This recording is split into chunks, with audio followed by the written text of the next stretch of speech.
kaca TV anda sekarang itu adalah piala bola sepak, dan hari ini kita akan bercakap mengenai Piala Adamika di Gerik, akan dilaksanakan di Gerik. Merupakan salah satu inisiatif untuk menguatkan industri bola sepak negeri Perak. Sejuk studio di sebelahnya, 16 darjah Celsius di sini. Okey, dalam kesejukan ini kita kasih panas sedikit hari ini dengan sukan dan juga aktiviti-aktiviti lasak, kerana kita akan berkongsi berkenaan Piala Adamika Kejohanan Bola Sepak 9/11 yang difahamkan akan berlangsung pada 1 dan juga 2 Januari 2021. Penyertaan masih terbuka. Jadi perbincangan ini kita bawakan di studio, iaitu seorang tetamu Muhammad Rizairi bin Jamaluddin selaku Presiden Persatuan Bola Sepak Daerah Gerik, dan juga Cik Muhammad Hafizan bin Muhammad selaku penganjur. Apa khabar? Selamat pagi untuk kedua-duanya. Ya, khabar baik. Alhamdulillah. Terima kasih. Dan kami difahamkan ini merupakan kali kedua kejohanan diajukan. Mungkin ceritakan sedikitlah latar belakang sepanjang penganjurannya bagaimana dan sejarahnya pula bagaimana. Untuk makluman Cik Ridwan dan Syu, sebenarnya kita pada tahun lepas kita telah menganjurkan kejohanan bola sepak 9/11 ni terbuka. Kita mendapat sambutan 60 pasukan, 60 lebih pasukan pada tahun lepas, dan kita anggarkan pada tahun ini sempena dengan sambutan tahun baru 1 dan 2 Januari, kita mengharapkan penyertaan daripada luar seluruh dalam negeri Perak dan juga negara dalam Malaysia ini untuk menyertai bersama-sama memeriahkan kejohanan bola sepak Piala Adamika ini. Kita anggarkan dalam 100 pasukan akan menyertai. Yes. Pertambahan dalam 40 pasukan juga banyak tu. Okey. Tahun ini ialah kita tak jangkakan COVID nak datang kan, walaupun tahun lepas pertama kali ini diadakan, tahun ni baru kedua kali.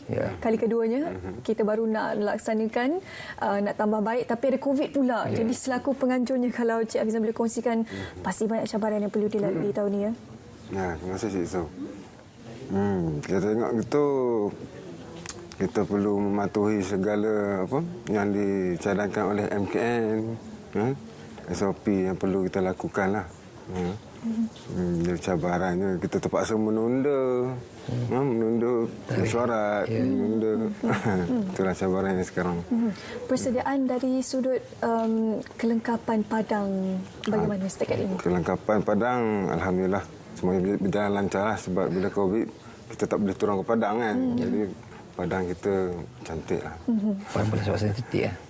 Dari golongan mana yang akan menjadi sasaran peserta? Sasaran kita sebenarnya adalah golongan-golongan belia lah. Terutama sekali golongan belia di daerah Gerik lah. Sebab tu kita letakkan syarat dalam penganjuran pada kali ini adalah 15 tahun ke atas untuk menyertai kejohanan kita. Sebenarnya kita menyediakan platform yang terbaik untuk pemain-pemain yang mungkin terlepas pandang untuk kita angkat, kita letakkan di peringkat tertinggi, setidak-tidaknya akan mewakili negeri Perak suatu hari nanti, dan juga tak mustahil mereka akan mewakili kebangsaan. Ini yang paling penting. Sebab untuk makluman Syu dengan Ridwan, kita di Gerik, kita telah terbukti melahirkan pemain-pemain yang berbakat lah. Pemain-pemain kebangsaan, contohnya Badrul Afzan sendiri telah mewakili Malaysia di Sukan C, dan juga kita ada Fazrul Hazli, merupakan pemain Perak dan mendapat anugerah penjaring terbanyak Liga Super pemain tempatan masa tu pada tahun 2016. Ini semuanya produk-produk daripada Persatuan Bola Sepak Daerah Gerik lah. Ini kita cukup banggalah dengan pemain-pemain yang ada di Gerik ni. Kenapa memilih format 9/11 berbanding dengan format biasa 11? Sebenarnya 9/11 ni kita penganjuran yang singkat lah. Macam tahun lepas kita buat sehari saja, Cik Ridwan. Tahun ni kita buat 2 hari. Perancangan kita sebenarnya kita nak membantu masyarakat di Gerik lah. Terutamanya dari segi penginapan. Mana-mana pasukan yang daripada luar datang ke Gerik ni sudah pasti akan menginap di Gerik. Mereka akan mencari hotel, mencari homestay. Inilah kita sebagai Persatuan Bola Sepak Daerah yang berdaftar di bawah Pesuruhjaya Sukan Malaysia ini, dan juga inilah cara kita nak membantu masyarakat di Gerik. Selain daripada kedai-kedai makan akan meriah dan sebagainya, kalau kita buat sehari, pasukan-pasukan yang datang dari jauh datang main, lepas tu terus balik. Selain daripada kita pada setiap tahun kita menganjurkan liga lah. Kita ada liga kita mengikut format yang telah ditetapkan oleh FAM sebenarnya. Persatuan Bola Sepak Daerah Negeri ini di antara yang teraktif dalam negeri Perak. Jadi setiap tahun kita ada Liga Super, kita ada Liga Perdana sebenarnya. Dua piala. Tetapi pada tahun 2020 ni kita tangguh disebabkan pandemik COVID-19 ini.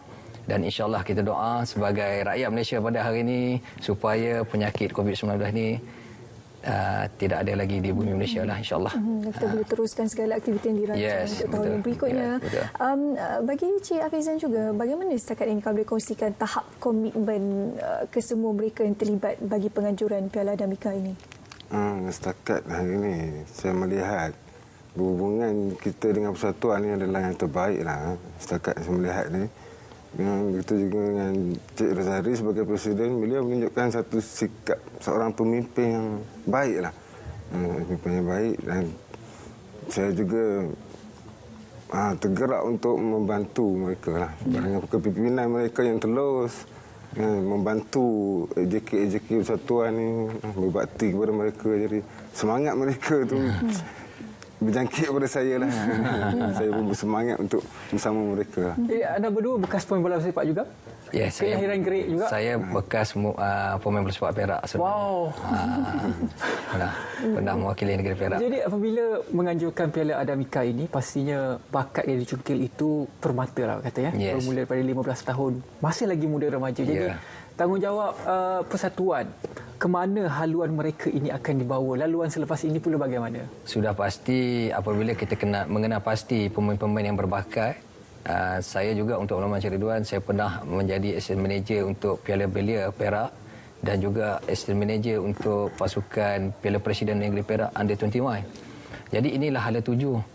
Kita mengenal pasti pemain-pemain yang berbakat yang berumur 15 tahun ke atas ini untuk kita angkat. Kita menyediakan platform yang terbaik supaya mereka ini akan mewakili negeri Perak suatu hari nanti. Dia untuk makluman Encik Ridwan, kalau Piala Belia bawah 19 tahun. So mereka akan menyertai kejohanan yang dianjurkan oleh FAM dalam mewakili negeri Perak lah. Akan bertanding melawan dengan Kedah, dengan Selangor dan sebagainya. Dan mereka ni akan dibayar gaji sebenarnya. Mungkin suatu hari nanti semua hari ni orang impikan untuk mewakili JDT.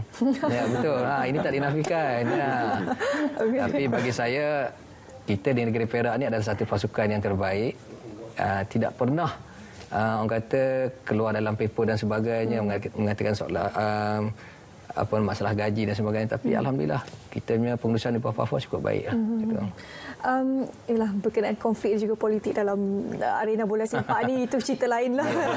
Itu kalau cerita sejam tak habis kan. Betul. Okay, bagaimana dengan SOP sekarang ini dikeluarkan oleh PMK? Kalau Cik Hafizan boleh kongsikan persediaan ke arah itu untuk menganjurkan pertandingan Piala Adamika ni. Okey, kita sentiasa memandang berat tentang terhadap SOP ni lah. Okay, jadi contoh masa pertengahan kita sudah bermuafakat semasa hari berlangsungnya kejohanan. Okay, kita akan mengambil suhu, memakai pelitup muka.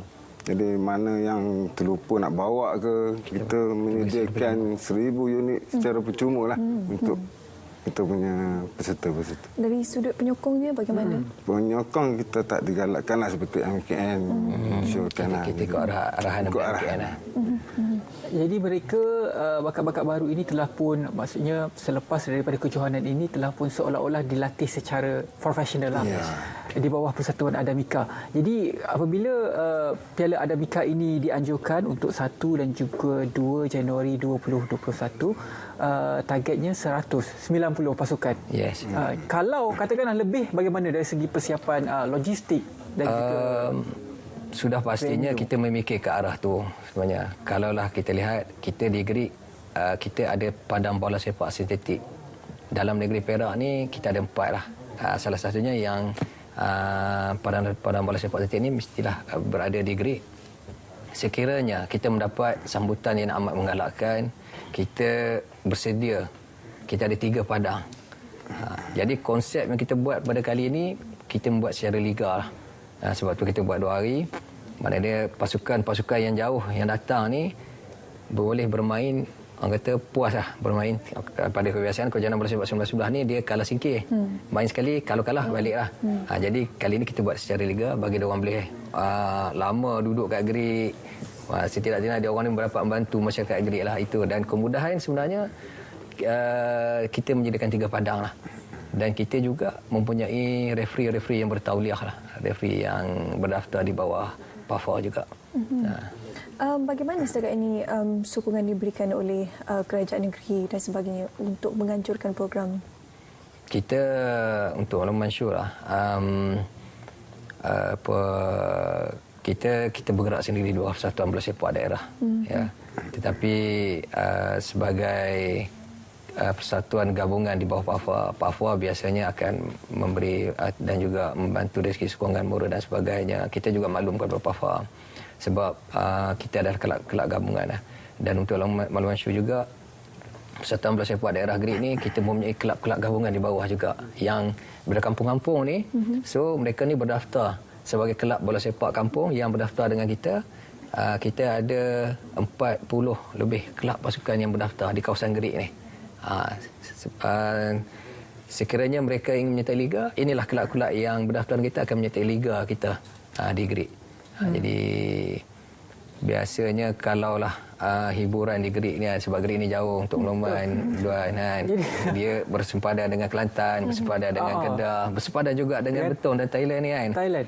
Jadi bila kita tengok dari segi lokasinya itu sendiri, Greek ni satu lokasi yang cukup unik.